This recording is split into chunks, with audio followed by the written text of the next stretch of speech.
בדרך חזרה הביתה. היה אחלה טיול מהגלבוע לעמק חרוד. המסלול מיועד לטיילנים מנוסים, יש בו ירידה טכנית וקשה פיזית במידה מסוימת. המסלול כולו כ4 קילומטר. יאללה, בואו נתחיל. המסלול אינו מעגלי ודורש השארת רכבים בנקודת הסיום. באפליקציית הניווט נשים תל יוסף הישנה ונתחיל בנסיעה. לקראת סיום הנסיעה נעבור בדרך עפר. בסופה נגיע לנקודת השארת הרכבים בחניון תל יוסף הישנה. שם נשאיר רכב ונעלה עם רכב נוסף לנקודת תחילת המסלול.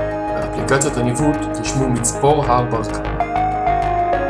נחנה במגרש החנייה בנקודה 1 ונתחיל את המסלול בעלייה מתונה לכיוון דרום עם סימון השבילים האדום. נמשיך שמאלה עם השביל האדום עד אשר נגיע לכביש הראשי. נחצה אותו בזהירות ונמשיך בשביל הכחול מעבר למעקה הבטיחות. לאחר הליכה קצרה, נחבר שוב השביל הכחול עם השביל האדום בנקודה 2. נמשיך בשביל האדום בירידה מתונה לכיוון צפון. במהלך ההליכה נחצה מספר דרכי עפר לכלי רכב. לא תמיד קל להבחין בהמשך המסלול אשר ממשיך לרדת ועובר בחורש ים תיכוני.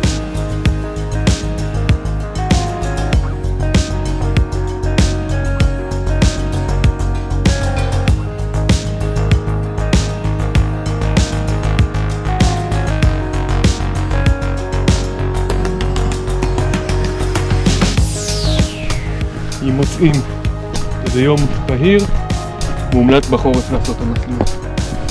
כל ירוק, כל פורח. נמשיך בירידה מתונה עד לנקודת התצפית בנקודה 3 במפה.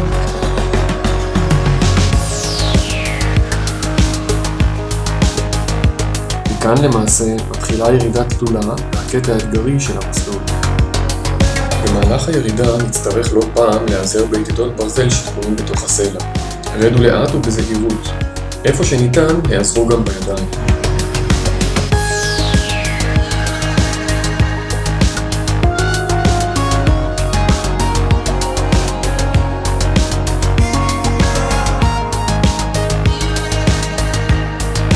נמשיך לטפס במורד ההר עד שנגיע לנקודה 4 בה מסתיימת הירידה.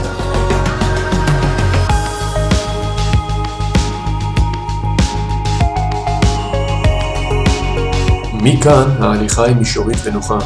באופק ניתן כבר לראות את חניון תל יוסף הישנה בו השארנו את הרכבים. נמשיך ללכת בדרך העפר ובשביל האדום עד שנגיע לנקודת סיום המסלול בנקודה מספר 5 במפה.